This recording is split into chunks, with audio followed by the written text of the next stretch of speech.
네, 오늘 본문은 사라가 죽는 장면으로 시작을 합니다. 127세를 살다가 죽었다고 기록하고 있습니다. 여러분도 알다시피 사라는 당대 최고의 미녀였습니다. 중년의 때에 나이가 60이 넘었음에도 불구하고 너무 이뻐서 남편이 그녀를 데리고 다니기가 부담스러울 정도였습니다. 오죽하면 아브라함이 아내를 데리고 다닐 때에 누이라고 속이고 다닐 정도였죠. 근데 이런 거짓말 때문에 우리가 알다시피 이방인의 왕들에게 두 번이나 아내를 빼앗길 뻔한 적이 있었습니다. 그런데 하나님께서 강권적으로 개입하셨죠. 그 이유가 무엇일까요? 아브라함이 이뻐서 그럴 수도 있는데 가장 중요한 것은 아브라함에게 주신 언약이 아브라함만 해당되는 것이 아니라 사라를 통해서 주어지기 때문에 그렇습니다. 그래서 사라가 다른 남자와 동침하면 그 언약이 깨어지게 됩니다. 이것을 신학적으로 신학자들은 구속사적 위기다라고 그렇게 부르고 있습니다. 그래서 하나님께서는 이 구속사적 위기를 타개하기 위해서 강력하게 애굽의 바로 왕에게 나타나셨고 또 그랄의 아비멜렉 왕에게 현현하셔서 특별하게 개입하셨던 것이죠. 아무튼 중요한 것은요, 그토록 아리따운 미모를 가진 여성도 오늘 본문에 보니까 결국은 죽는다라는 것이죠. 여러분, 죽음은 이 땅의 모든 가치들을 아무것도 아닌 것으로, 헛된 것으로 만들어 버립니다. 아브라함은 사라를 평생에 사랑했습니다. 그래서 애굽에서 데리고 온 아내로 삼았던 여종 하갈이 자신의 아들을 낳아 주었음에도 불구하고 하갈보다 사라를 더 예뻐했습니다. 언제나 사라 편에 서 있었습니다. 그런데 평생을 함께했던 그 사랑하는 아내도 이제는 곧 죽음을 맞이합니다. 여러분, 우리는 언젠가 다 이별하게 될 것입니다. 오랜 세월 동반자로 함께 했던 믿음직한 남편도요, 언젠가는 죽게 될 것입니다. 그리고 너무나 사랑하며 오랫동안 함께 지냈던 사랑하는 아내들도 여러분 다 죽게 될 것입니다. 죽음은 우리로 하여금 이 세상에 있는 모든 것들로부터 단절을 가지고 옵니다. 아브라함은 사라를 위해서 슬퍼하고 애통했습니다. 그러나 11장, 히브리서 11장을 참고하면 아마 소망 없는 자처럼 탄식하지는 않았을 것입니다. 왜냐하면 히브리서 11장에 보면 그가 하나님이 예비하신 도성을 바라고 그것을 소망하였다고 기록하고 있기 때문에 그렇습니다. 복음을 받아들이지 않고 하나님을 등지고 살다가 죽은 분들, 불신자들의 죽음은 정말 비통한 것이죠. 애석한 것이죠.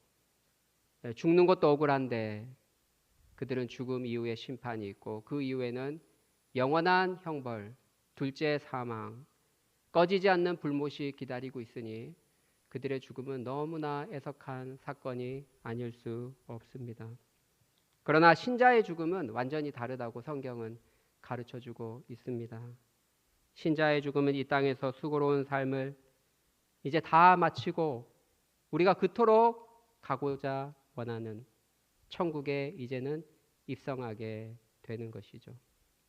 그래서 우리가 성도가 죽으면 천국 환송 예배를 드리지 않습니까?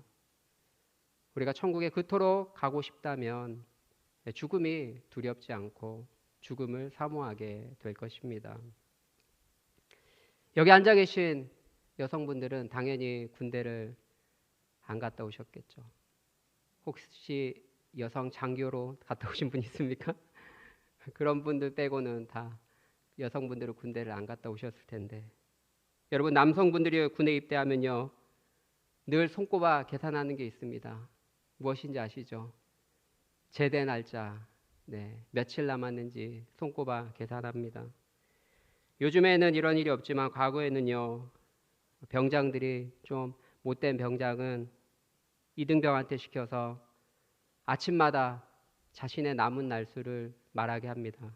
그래서 아침에 일어나면 김 병장님 오늘 38일 남으셨습니다. 다음 날 되면 김 병장님 오늘 37일 남으셨습니다.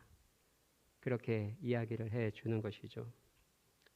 여러분, 그 병장이요, 그 이병이 말할 때 그 날수가 하루하루 줄어갈 때마다 기분이 어떨까요? 기분이 어떨까요? 나쁠까요? 너무나 좋겠죠. 김 병장님 10일 남으셨습니다. 얼마나 좋을까요? 근데 우리가 병원에 갔어요.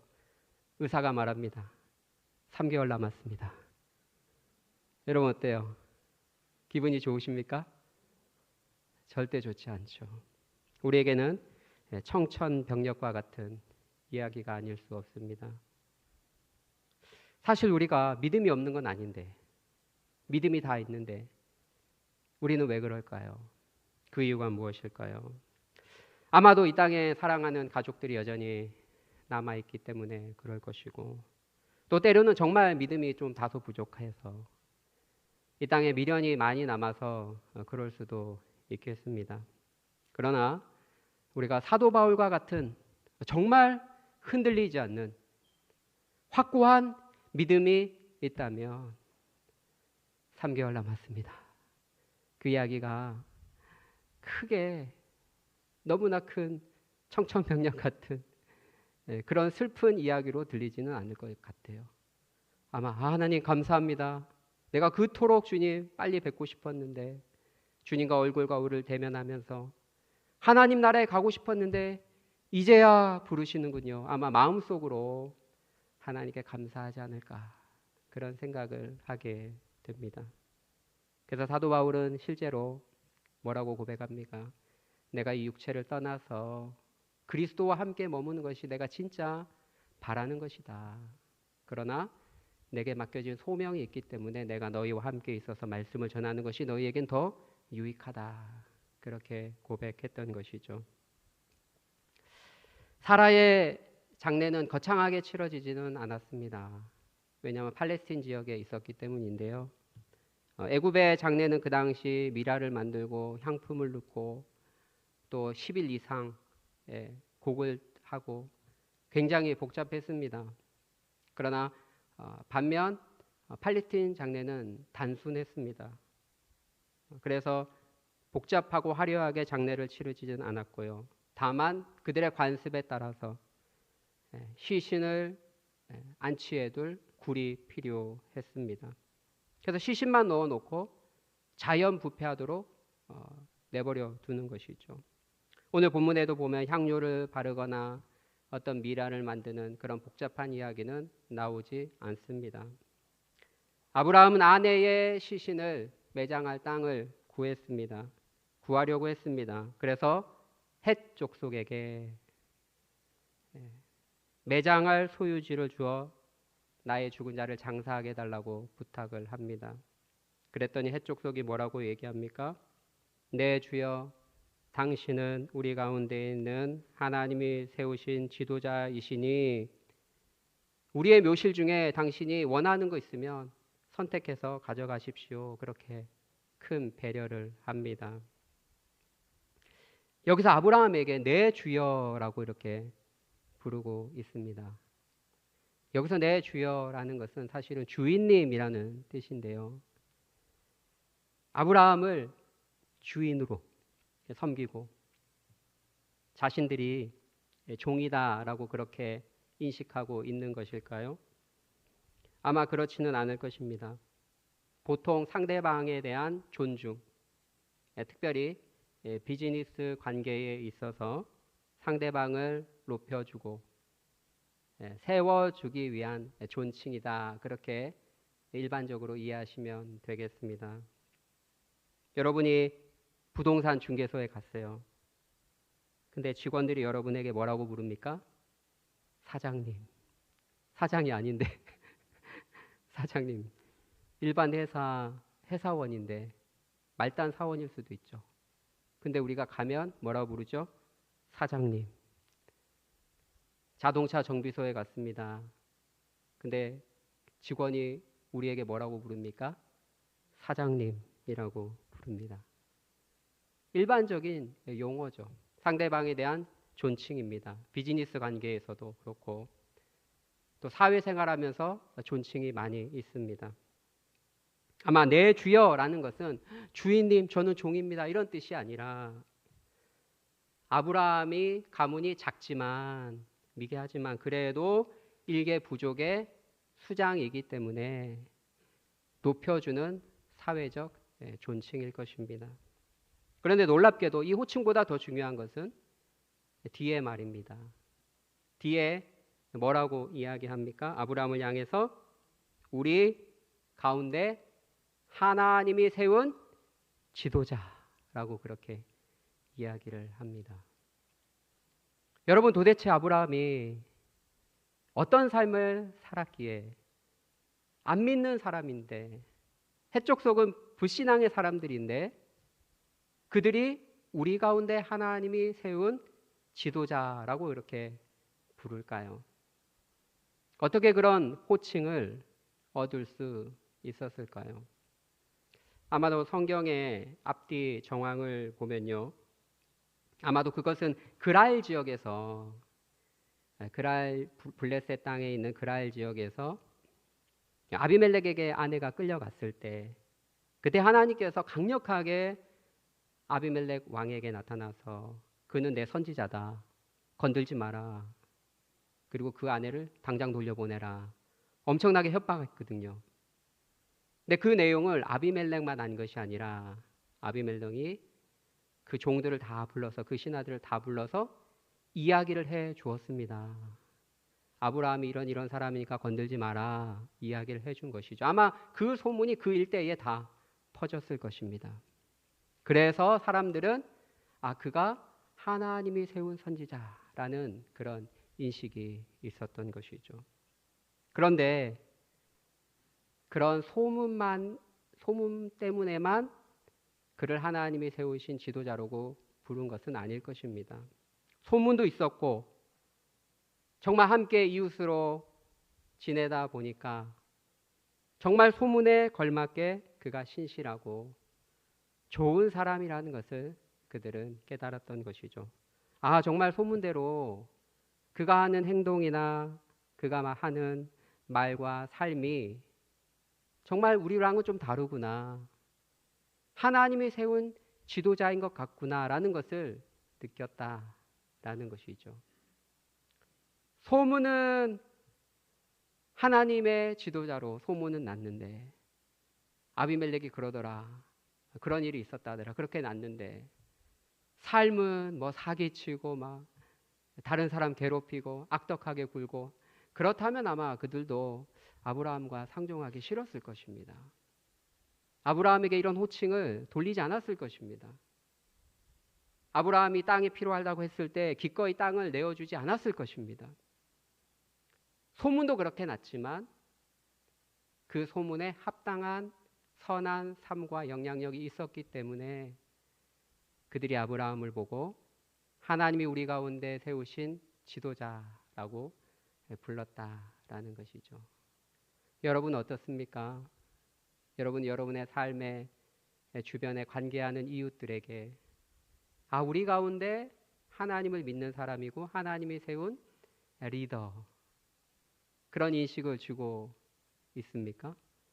저 사람은 명일교회 장로라는데 저 분은 명일교회 권사라고 하는데 역시 달라. 하나님이 세운 사람이야. 어때요?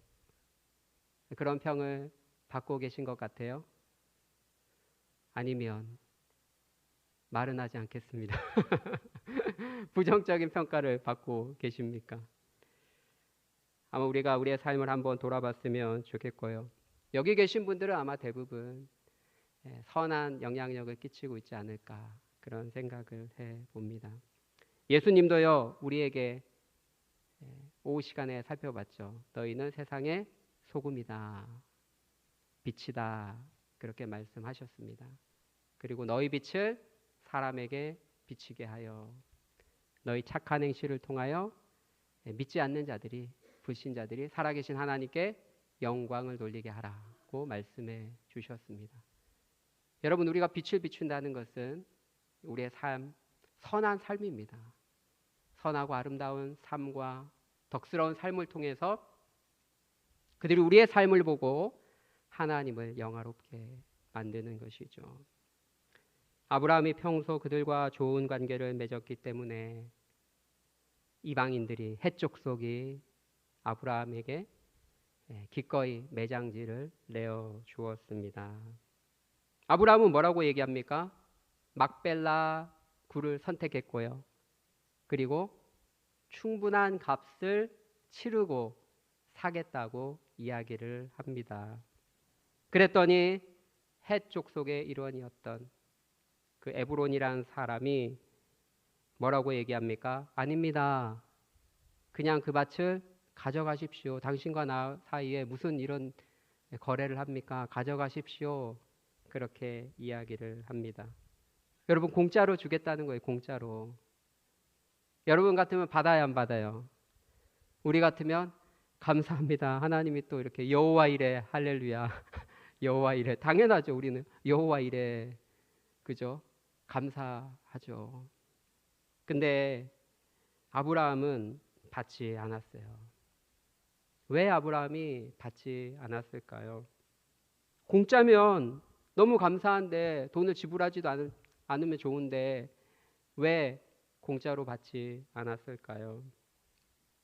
아마도 아브라함은 이것을 공짜로 받았을 때 나중에 이것이 시간이 지나면 아내만 묻는 것이 아니라 자신의 후손들도 다 그곳에 묻히게 될 터인데 나중에 계약한 문서도 없고 확증한 일이 없으면 흐지부지 그들이 말을 바꾸고 또 그것이 후손들에게 대대로 물려지지 않을 것이라는 그런 생각을 했던 것처럼 보입니다. 그리고 이방인과의 관계이기 때문에 명확하게 계산은 할 것은 하는 것이 깔끔하게 마무리 짓는 것이 좋다고 생각한 듯 합니다. 여러분, 그래서 얼마에 샀습니까? 오늘 본문에 보니까 은 400세겔입니다. 400세겔. 구약 시대에 아브라함이 살던 시대에 1세겔은 4.5kg입니다. 여러분, 4.5kg. 우리는 금 한 돈, 뭐 금값만 알고 은값은 잘 모르시죠, 여러분들. 제가 찾아봤습니다. 1g에 994원. 네. 그리고 1kg는 99만 4천 원. 그러니까 1kg에 100만 원 정도 합니다. 요즘 시세로 1kg에 100만 원. 근데 한 세겔이 4.5kg예요, 여러분. 400세겔입니다, 여러분. 그럼 몇 킬로입니까, 여러분? 계산에는 빠르지 않으시죠? 우리는 돈은 싫어하니까, 그죠? 1800kg입니다. 1800kg. 100만 원 곱하기 1800. 얼마일까요? 여러분은 돈을 싫어하니까. 18억, 18억. 예, 18억입니다. 18억. 대구에서 아파트 한 5채 살 수 있나요? 못 사나요? 몰라요. 네, 관심 없으니까 다들. 네. 깜짝 놀랐습니다. 한 3억, 4억 되려나 했는데 환산해 보니까 18억. 물론 그 당시 은 값은 오늘날과는 또 다소 다르겠죠. 그러나 분명한 것은 원래 지불해야 될 가격보다 상당한 가격을 부른 것처럼 보입니다. 그래서 학자들도 아마 그 막벨라고 별로 가치도 없을 텐데 처음에는 공짜로 준다고 했다가 아브라함이 산다고 확실하게 막 얘기하니까 사려는 확실한 의지를 보이니까 아마 두세 배 많이 부른 것이 아닐까 그렇게 추정을 하고 있습니다. 그렇게 부르면 어떻게 해야 됩니까? 깎아야죠. 그죠? 우리 같으면 깎아야죠. 무슨 소리입니까? 제가 이번에 부동산 시세를 조회해 보니까 이거 말도 안 됩니다. 이 정도 주고는 살 수 없습니다. 그렇게 흥정을 해야 정상입니다. 그런데 아브라함은 아무 말도 하지 않고 흥정하지 않았습니다. 그 값을 다 치루었습니다. 그리고 헷 족속 사람들 앞에서 그 땅을 자신의 소유로 많은 사람, 모든 사람이 보는 앞에서 그 땅을 자신의 소유로 확증하게 됩니다. 여러분, 사실 아브라함이 돈이 많았습니다. 하나님이 복을 많이 주셔서 세상적인 복도 많이 주셔서 물질은 많았습니다. 그런데요, 놀라운 것은 오늘 본문이 처음 땅을 사는 거예요. 약속의 땅에 도착했잖아요. 약속의 땅이면 거기가 약속한 땅 아니에요? 거기서 대대로 이제 후손들이 살아야 될 땅 아닙니까? 안정적으로. 그렇다면 돈을 벌 때마다 100평, 100평, 100평 그렇게 땅을 사서 확장해 나가는 것이 정상적인 일일 것입니다. 그런데 아브라함은 이제까지 돈은 있었지만 땅을 사지 않았다라는 것이죠. 그리고 마지막에 아내가 죽을 때 사랑하는 아내를 매장할 소유지, 그리고 자신의 가문이 매장될 그 매장할 땅만 사고 다른 땅은 사지 않았다라는 것입니다. 이것은 사실 우리에게 시사하는 바가 큽니다. 아브라함은 눈에 보이는 땅을 이제까지 사지 않고 왜 나그네와 같은 삶을 살았을까요? 약속의 땅에 살면서도 왜 나그네처럼 거류자처럼 그렇게 살았을까요? 충분히 땅을 살 만한 능력이 있었는데 왜 나그네와 같은 삶을 살았을까요? 거기에 대해서 히브리서 11장이 이야기합니다. 11장 9절에 보면 그가 믿음으로 이방인의 땅에 있는 것 같이 약속의 땅에 거류하면서 장막을 치고 살았는데 그 이유가 무엇이냐? 그 10절에 나옵니다. 이는 그가 하나님이 계획하시고 지으실 터가 있는 성을 바랐습니다. 할렐루야. 네, 하나님이 지으신 본향, 거룩한 성 예루살렘, 그 터가 있다는 것을 알고 있었기 때문에 이 땅은 진짜 본향이 아니라는 것을 알고 있었기 때문에 이 땅에 돈을 들여서 땅을 사지 않았다라는 것이죠. 그러면 왜 매장지는 샀을까요? 매장지도 안 사면 되는데. 그런데 왜 매장지는 샀을까요? 왜냐하면 이 가나안 땅이 실체는 아니지만 그러나 약속의 땅의 상징입니다. 그 땅은. 그래서 약속의 땅의 상징인 그곳에 매장지를 삼으로써 후손들이 그곳을 잊지 않도록, 이 약속의 땅을 잊지 않도록 하기 위함인 것이죠. 약속의 땅은 무엇을 상징합니까? 저들이 가야 할 본향 천국을 상징합니다. 그래서 시신이 그곳에 머물게 함으로써 죽음 이후에 우리가 가야 할 천국이 있음을 알려주기 위해서, 그것을 상기시키며 기억하기 위해서 시신이 머물 막벨라굴 매장지는 샀다라는 것이죠.